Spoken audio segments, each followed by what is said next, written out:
विद्महे अत्रिपुत्राय धीमहि ओम भूमितत्त्वाय विद्महे विश्वपालकाय धीमहि स्वामिराज प्रजसेव्यमान पावनाङ्घ्रिपङ्कजं व्यालयज्ञसूत्रबिन्दुशेखरं कृपाकरं नारदादियोगी वृन्दवन्दितं दिगम्बरं काशिकापुरारिनाथ कालभैरवं भजे भानुकोटिभास्वरं भवाब्धितारकं परं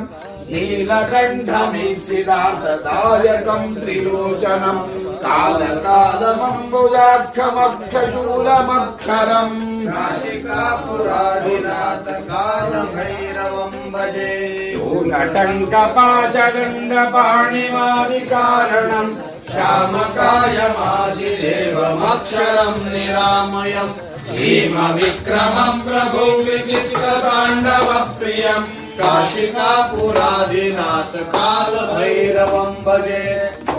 मुक्तिदायकं प्रशस्तचारुविग्रहं भक्तवत्सलं स्थिरं समस्तलोकविग्रहं विनिक्पणन्मनोज्ञहेम किङ्किणीलसत्कटिं काशिकापुरादिनाथ कालभैरवं भजे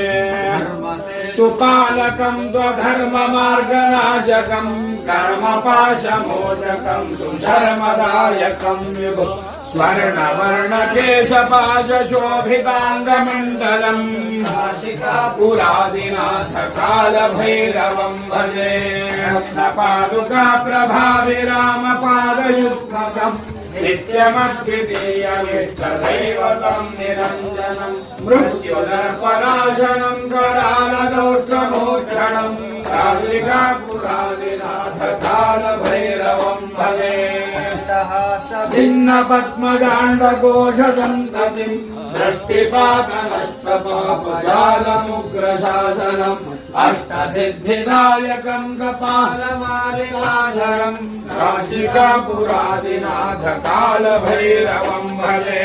भूतसङ्घनायकं विशालकीर्तिदायकं काशिवासिलोकपुण्यपापशोधकं विभुं महिष्टिमार्गकोविदं पुरातनं जगत्पतिं काशिकापुरादिनाथ कालभैरवं भजे कालभैरवाष्टकं पठन्ति ये मनोहरं ज्ञानमुक्तिसाधकं विचित्रपुण्यवर्धनं शोकमोहलोकदैत्यकोपतापनाशनं कृपयान्ति कालभैरवाङ्घ्रिसन्निधिं ध्रुवम्